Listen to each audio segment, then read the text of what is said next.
Hey guys, welcome back. Today we're going to be taking a look at the newest palette from ABH, the Soft Glam palette. It's been out for a little while, but I really did want to play with all of the shadows and give everything a good shake before I filmed this review because I didn't want it to just be a first impressions. The last palette that ABH released was the Subculture palette, and this was one of those love it or hate it, and it was quite polarizing in the beauty community. So I have now had an opportunity to play with it quite a few times and really formulate my ideas on the shadows. I have filmed the look that you're seeing here, and I am going to put the tutorial for this eye look at the end of this video, but I wanted to do the review up front first, so anybody who's watching who doesn't give two figs how I did my eyes today doesn't have to watch that part of it. Anyways, let's give you some information on the palette. So this is available through the Anastasia website or through Sephora. So here in Canada, this is retailing for $55, and for that you are getting 14 shadows and a dual-ended brush. There's the brush there. These are pretty much the only brushes from palettes that I don't automatically throw away. I don't reach for them all the time, but they're great for just blending out shadows, especially the fluffier end, so they are quite functional and useful. So here are the shades that you're getting inside the palette. There's a mix of mattes and somewhat more metallic, not even quite shimmery, but full-on metallic shades. And you can see that they are quite warm, with the exception of maybe this light purple here and then Cypress Umber down here, a little bit more on the neutral side. So there is a very good mix of them. When this was released, people were saying, yeah, it looks so plain, it looks so boring, and yes, you're not getting any massive pops of color in here. However, in my opinion, that makes this an incredibly versatile palette. If you are a working makeup artist, this would be perfect for wedding season, prom season, anything like that, because there's nothing in here that's going to intimidate anybody. It was marketed to be sort of a day to night palette, so it can really cover all situations, and I totally understand that. You have your lighter shades up on this end, it gets a little bit darker and smokier down here. You don't have to use the black, obviously, but it could really deepen up and really make any look that you do use dramatic. The metallics are just that, they are very metallic, so you can really amp them up, or if you just apply just sort of a very light wash of the color, it's not quite as in your face. So for what it's worth, this is an incredibly versatile palette, although it's not necessarily pushing the envelope or really reaching into obviously bright colors. Oh, patchy patch. If you hear the cat, I'm sorry. He's just sitting outside my door. Normally I just leave the door open, but Bennett's upstairs with Barry and they're watching TV together, and Bennett is very excited about life today, so he's squealing quite a bit. You might still be able to hear him through the floor, but if I have the door open, that's all we're going to hear. So I'm picking my battles and we can just listen to the cat singing the song of his people. Anyways, back to the palette. So some of these shadows, just off the top of my head, are repeats of singles that you can buy. So Orange Soda, Sienna, Noir, Dusty Rose, and I think Tempera as well. Probably, frankly, most of these you can probably buy as singles. So if you don't want to buy the palette, but you do like one or two of the shadows that are in there, you can always pick them up in singles. At some point, though, it's really not cost effective to do it that way because the singles are, I think, $16 each, I want to say. 12 or 16, I think 16. Anyways, if you buy them in like a bundle of 4, you get a little bit of a discount, but still at some point it's going to cost more to buy like 5 or 6 singles than it is to just buy the full palette. So you do with your money what you want, but there's just food for thought. Another thing to note with some of these shadows is that you will find some of these in the Modern Renaissance palette. So for example, Tempera, which is this sort of creamy-ish white shade up here, is in Modern Renaissance. Burnt Orange, this matte shade here, and Cypress Umber, the deep brown over here. Those are all in the Modern Renaissance palette. And Dusty Rose looks very similar to Buon Fresco. I don't know how to say that. So there's Dusty Rose from the Soft Glam palette. So there's Dusty Rose from Soft Glam, and there's Buon Fresco from Modern Renaissance. So this one's Soft Glam, and there's Modern Renaissance down there. There is distinct differences between them, especially in the overall color story that they're telling, but there is shade overlap, just so that you are aware of that. So if you're looking to invest in just one palette and you're not particularly adventurous, or you just really like to have easy go-to shadows, I would put my money towards Soft Glam over Modern Renaissance. So before we get into how they actually perform, I do want to just talk about the shade selection that's in here. Because, like I said, they all do play very well together. However, there are some shades in here that I think, at least one shade in here that I think they could have switched out. So on this finger, here we go. So this one on this side is glistening, and this one is fairy. On the fingers, they don't really look all that different. Swatched out, you can see a little bit of a difference there. So that one, again, is glistening, and this one is fairy. So there is a slight difference. This one's a little bit more of a true gold. This one has more of a bronzy-ish, almost rose gold undertone to it. However, when they are on the eye, it's so similar.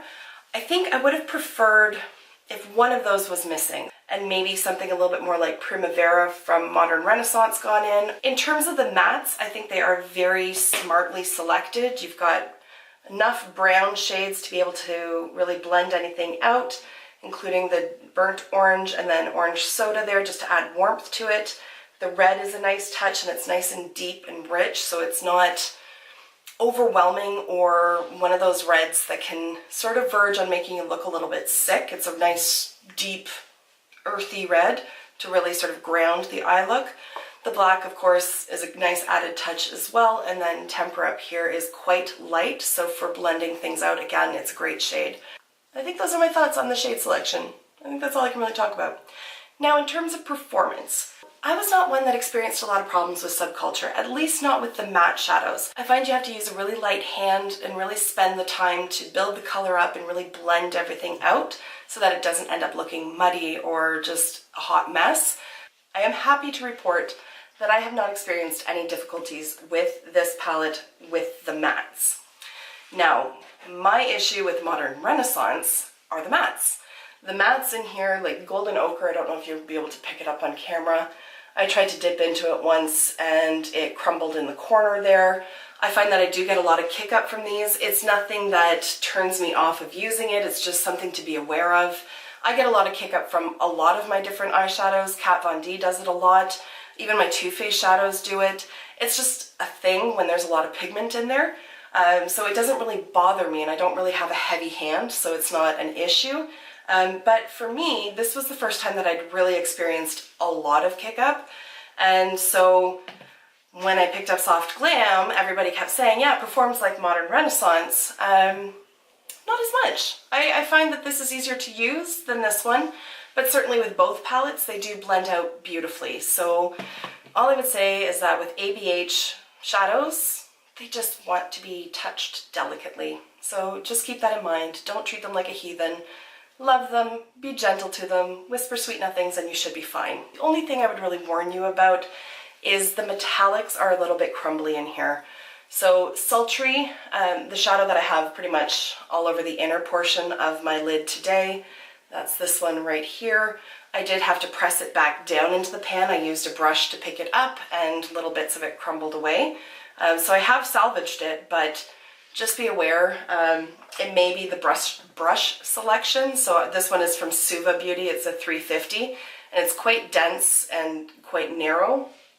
I haven't experienced the same problem with the metallic shadows using a slightly thinner brush, which has a little bit more give to it. This one is the 220 from Makeup Forever.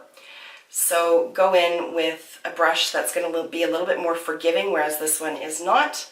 Don't have the problem with this, have the problem with this. So again, they just want to be delicately used. So that's it in terms of application. I will say the shadows do last all day. They blend beautifully. They apply like a dream. The metallics are beautiful. I have no issues with these. They don't flake all over my face. You can get fallout. It's all in how you apply them. If you pick it up, like the metallic shades up on a brush and spray it with setting spray, then you're going to reduce that chance, or you pick it up with your finger and pat it in, and it's going to be fine. My husband Barry and I filmed a husband follows a tutorial video, which I will link up in the cards, and he used the soft glam and he actually did a bang up job. He did a great job for having never touched a makeup brush before, and I do give some of the credit not only to how seriously he took it, but also to the shadows themselves because they are very easy to work with. In terms of the packaging, it's the same old gripe that I have. I like the idea of the felted package. I think it's pretty, it's different, I like it, but it's messy as hell. Like, it's already stained. My Modern Renaissance is stained beyond belief. The only one that's holding up fairly well is Subculture just because it's dark. So especially with the lighter color, it's gonna get stained. So just be aware of that and let your OCD go, because there's nothing you can do. There is nothing you can do. But it is very sturdy. I love that it folds back all the way. It has a little mirror. And yeah, it's just intelligently designed, even down to the little ribbon to pop the brush out if you decide to keep the brush in there. It just makes it easy to use. And there we go. Those are my thoughts on the palette. I think the price point is fair. I think it performs beautifully. I think it's very versatile, and I think it is very easy and beginner friendly. But also, if you are an advanced makeup artist, you can still create some amazing looks with this, and I think it's going to really test your creativity because you are sort of constrained in terms of the shade selection, but the finishes of the shadows allow for creativity. So I recommend it. There we have it. That's the short and long of it. Yeah. So now let's get into the tutorial. Here we go.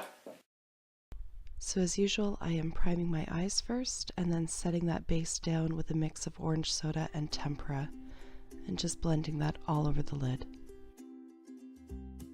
Lately, instead of using a large fluffy brush, I've been using my E25 from Sigma to apply my transition shadows.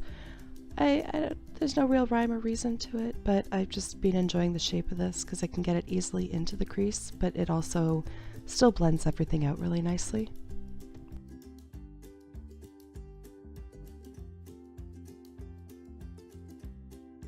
I received this brush in my recent Ipsy bag, and there's no name on it, and I've never heard of Ruby before, but it's a nice tapered blending brush, and as you can see, I'm just mixing those two shades together and applying them more directly into the crease and then blending it down onto the lid and then up a little bit more into where that orange soda shade is. And then I just took a clean brush and spent some time blending. I don't show all of the blending that I do in here, and I also don't show dipping back into the pan, but I did that quite a bit to build up the color. Then I'm just going in with my Precise EO7 brush from Valère. It's really soft, and as you can see, it's very tapered. Picking up the shade Cypress Umber, and then doing a little bit more precise placement on that outer portion of my lid, and again into the crease. So again, I did a lot of dipping back into the pan to really build everything up, and then went back in with that brush from Ruby to help blend. And more blending. So I'd lost all of that orange soda shade, picked up a little bit more, and then blended out the edges and just switched back and forth with all the brushes so that I could get as much of a true gradient of color as possible. Because of all the blending and to make sure that the metallic shades really sort of popped, I went back in with more of that soft ochre paint pot and applied it with a very precise brush. And then you can see I went in with the Suva Beauty brush here, picked up that shade Sultry, and really patted it on and then sort of dragged it into position. And I did go back and pick up more and spray it with Fix Plus as well. And for the sake of another gradient, I also used Rose Pink on that very, very inner portion. For the lower lash line, I used this very flat brush from Luxie Beauty, picked up Cypress Umber, and you can see that I'm sort of keeping it very close to the lash line here. And then I go in with a BH Cosmetics brush and pick up some of the shade Rustic mixed with Sienna, and buffed along the outer edge of that Cypress Umber shade, again to create a gradient and to keep all the edges as soft and blended as possible. And then I forgot to hit record, so I'm showing you what I did for the inner corner and for the brow bone as well. I didn't show the application of these products, but this is what I used for my brows, my waterline, and my eyeliner, and as well for mascara. And I love the Huge Extreme mascara from Stila. It basically makes it look like I'm wearing false lashes. And here is the final look. Lips are from Sugar Pill in the shade Trinket. And you can't see it here, but it has very, very fine micro glitter in it, and I love it. Alright guys, so I'm just popping in again really quickly to say thank you for taking the time to watch. I will see you in my next video. Until then, just be a decent human being. Bye for now, guys.